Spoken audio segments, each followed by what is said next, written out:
What's up, guys? Rick here. I am at backstage live in San Antonio with Jesse from Emmure. This is pretty insane. There's 25 bands playing the night. It's All Stars and what is the other one? Scream the Prayer. All playing in 2 stages. All Stars is outside and Scream the Prayer is inside. So, how's the tour so far? 3rd day? Not too bad? Yeah, I think it's been going amazing, man. I mean, it's huge places. Again, 2 shows so far. 2 out of 3 has been outdoors. So yeah, it's just been, space for tons of people. Space for all the bands. Almost not even enough space. It's like just there's so many bands. Yeah.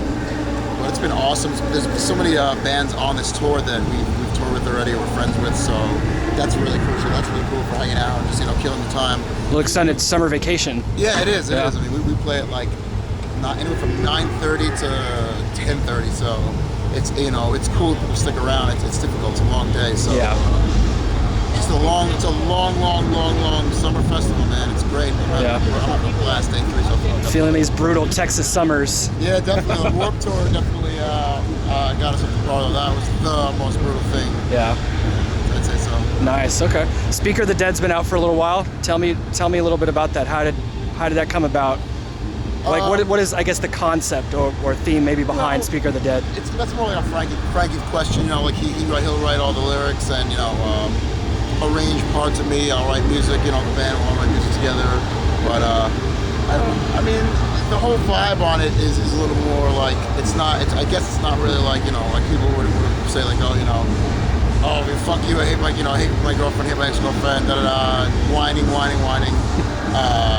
Or whatever. I feel like it's just on a different level. I'm talking about planetary stuff and aliens and just having out-of-body experiences and things that Frank has experienced as far as any of that or anything. So yeah, I'm pretty sure I'm on the right track. That's without it. Yeah. No problem. And the whole album has like a really spacey vibe with Joey Sturgis able to provide samples and different things. So speaking of Joey, how was the recording done for the album? Like rig wise for you guys, what did y'all use? Dude, straight up, we used a Pod Farm Direct. Wow. Yeah, not bad. And my custom baritone and just tweaked it out really well. And that was it. I was like, all right, I'm stoked. I don't need to reamp it. I don't need to do anything. Yeah. And what is your live rig? Your stage rig right now? PV6505 Plus and just my Ibanez guitars. I got a bunch of pedals. I mean, do you want me to list off? Go for it. Yeah, right, whatever cool. you got. We're a bunch of gear nerds. We'll take anything. Yeah, sure. I got 2 whammy pedals. I have 4 different things for pitch modulation. So I have my guitar tuned in A, then I have a 1 whammy that goes up 1 octave, or I switch it during the set to go 2. Then I have the other whammy that takes me to G, an octave drop for 2 of the songs we play. Then I have a pitch shifter that is an octave all the way around for like a complete dump. Yeah. Then I have a little GE7 EQ for like a filter sound to the front, and then I have another GE7 EQ through the loop to beefing up the tone. That's one of the biggest tricks ever. I can't stress it enough. Yeah. It's so overlooked to put an EQ, not put an EQ through the loop. I also put a DBX 266 XL through the loop. I'll show you, a little later, but yeah, that's really everything. I got a modded tube screamer with like a little chip in it, makes it a little hotter. It's an Ibanez TS909. Yeah. That's it. 2 noise suppressors. Yeah. Not too bad. Yeah, it's really the EQ, man. EQ beefs that BV up, makes it sound monstrous. So really nice. Okay. Sure, yeah. How did you get into 7 strings? What was your start, I guess? Well, oh man, what really was it? I guess it was Korn and then Fear Factory. Yeah. I got into Korn and like Limp Bizkit, like they came out around the same time. Maybe like 97 or 98. That was from 97. I really wanted to get a 7 string, and then I was just like, $800. I was whatever. I'm how old? I'm 28 now, so I don't know. I was a lot younger and I couldn't afford a job, so I wanted to do it. It's $800. They only had the Vampire Kiss model. Oh yeah. And the charcoal. That was it. If you remember that. Yep. And I got the charcoal one in '98. And I was so stoked, and I still have that one at home. It's just I stripped it down, painted it white, and now it's dead. It sounds so bad. Yeah. It's just put away. Not using that for tour or anything? No, I can't even record with it. Nothing. It doesn't sound good. It just sounds completely dead. Yeah. Pitch harmonic well. It just doesn't work. So. Gotcha. Yeah, '98 pretty much is when I got into 7 strings. Okay. Who are who is Jesse's biggest influences, like guitar-wise? Who do you look for inspiration? Is there anyone specific, or? I mean, you know what? There's so many different things. It's so hard to say. I mean, I like so many different things about so many different styles of music.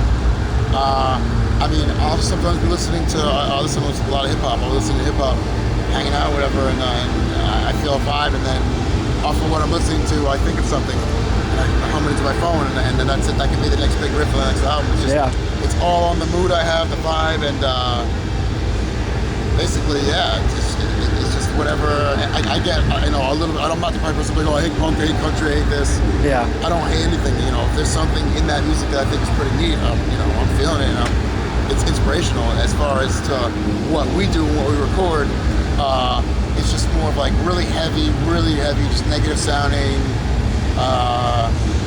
You know, anything from Crowbar to Meshuggah to, you know, even Tony Danza, Tap Dance influenced us forever, man. Yeah. Hooked us up on our first tour ever in 2004, 2005. So. Oh wow. Okay. Yeah. You mentioned earlier that you've got a lot of downtime on tour. You know, driving, you know, driving and, you know, playing late. What do y'all do to, you know, pass away the time? We smoke a lot of weed. Yeah, I mean, we just smoke and we get creative. We think of ideas. We write. I have my computer, so I'll use my pod stuff directly go into the computer and just keep writing, and it's really it. You know, you definitely got to keep yourself busy doing stuff, otherwise touring can get really stale. old. Yeah. Get bored, your mind will wander. So I usually, like I was saying before, it's a real long tour. I'm usually out all day, just walking, you know, van to van, bus to bus, hanging out. You know, that's my thing. I like to be a social butterfly, so I'll just be up all day hanging out. You know, a lot of people nap and stuff. You know, if you have the luxury of a bus or a bandwagon or something like that. Yeah. Napping kills some time, but any little hobby. I have a little RC car. Oh, nice. It goes so fast. Yeah, that thing's fun. So. Drive around everywhere. Yeah, it's cool. Man. Nice. It's fun stuff. What do you think is like the state of metal now? There's so many different, you know, branches of, you know, different genres and things like that. What do you think? You know, what would you say kind of it's on hard that? to say the state of metal. It's such a. I could sit here and tell you for days how I feel about certain things. I mean, like. I feel that, the way it works now is you're not going to go and sell a record. You know, selling records is more difficult than ever. Having a successful show is more difficult than ever. Getting that super tour package more successful is as least successful as it's ever been. So it's like, it's tough. There's a lot of bands. There's a lot of saturation of bands. Yeah. And as far as the state of metal, how can I answer that? It's not that good right now. So, you know, CD plants are closing down, and you know, somebody can just sit at their computer and be like, I don't like this band, click. I like this band, click. I like this band, and then that's, you know, their favorite band of the week, and you know, and sometimes a lot of the poor people, a lot of our original fans, a lot of people from back in the day, you know, years and years ago, grew up, had kids, got out of it, don't go to shows, do this, do that. Now it's like a whole new breed of younger people, 12, 13, 14, 15, 16-year-olds. You got Facebook, things like that to really expand your mind out. So it's a different, you got to keep up to it, man. Just like anything, it's like business. When, you know, computers upgrade, you got to keep up with the times. Yeah. You know, and go on the right tours. And even if it's like, oh, it's kind of weird, we're a heavy band, we're going on a tour with a bunch of singing bands. It's like, we've played to our audience, not, you know, in Texas 20 times. So it's like to come back with a band that might have singing in a band like this or a band like that, where there's going to be a lot of people. It's going to be our fans, and it's going to be a whole bunch of new people. It's like, all right, this band's supporting this, you know, huge band, this popular whatever band. I'm going to give them the time to check them out. Yeah. So, you know, it's a lot in the packaging. So, I guess that's how I feel about the state of music. Yeah. It's going, but it's difficult. Yeah, definitely. Y'all just got back from Asia and Australia and, you know, Southeast Asia. Yeah. Singapore, Bangkok. We were in Australia. That was so nuts. Hong Kong. Who would you say, I guess on that part, who would you say has the most insane / loyal Emmure fans? Even like maybe even like a city in the U.S., or is it, you know, more of a country?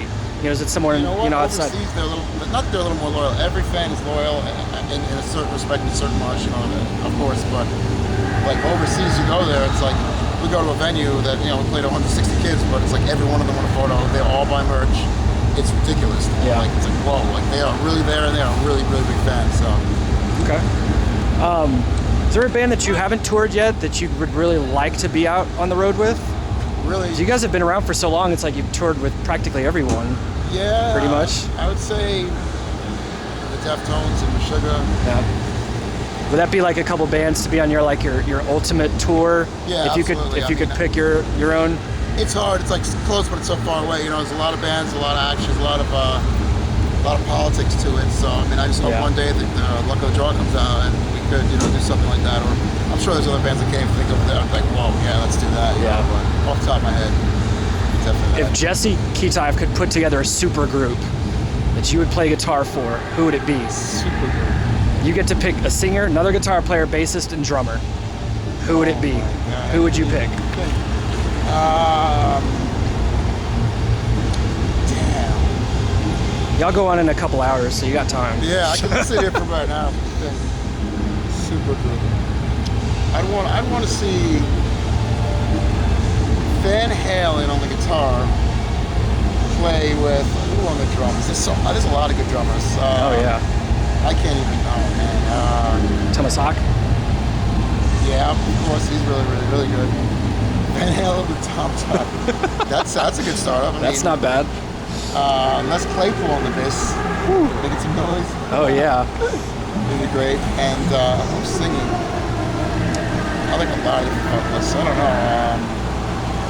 Let's get Frankie up there. Let's see what happens with that. Let's see how weird that would be. That'd be kind of cool. Yeah. Who do you like consistently listen to, like on a regular basis? Metal or anything? Like when you're just, you know, relaxing at home or driving in your car or whatever. Who are you listening to? A lot of Deftones, a lot of Jadakiss, Jay-Z. Yeah. All types of shit. New Britney Spears record is actually really good.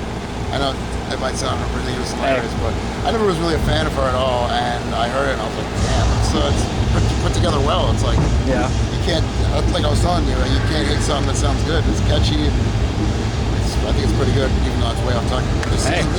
Everybody's got their own guilty pleasures. Nothing wrong with that. There's like a bunch of stuff, you know. Yeah. But mostly Deftones. And, Give me a nice crazy tour story. Someone get mooned on stage or something insane. I know you could probably go for days on that too. Yeah, I've just seen people do stage dives, flip, fall down, seizuring, like, oh my god, I just watched somebody died, and nobody died, luckily, but just random things like that. We've been places in the bus, and we park like in very popular areas with bars and stuff. Random people will walk on the bus, try to walk on the bus, and the things they say, the people, it's really the people, man. Yeah. It's not who you are, it's where you are. And I've seen met some crazy people, seen some situations.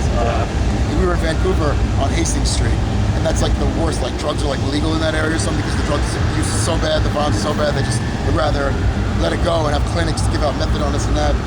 There was like a guy smoking crack with a girl and like fucking around behind a dumpster with like a wood panel. Like everybody could see walking by. They were just like rats running around. What's happening right now? Ouch. Pretty weird.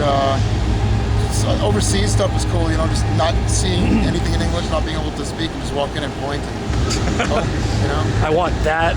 Yeah. Where's bathroom? Yeah, exactly. Thanks for taking the time with us, man. I really appreciate it. Any plugs you want to throw out real quick?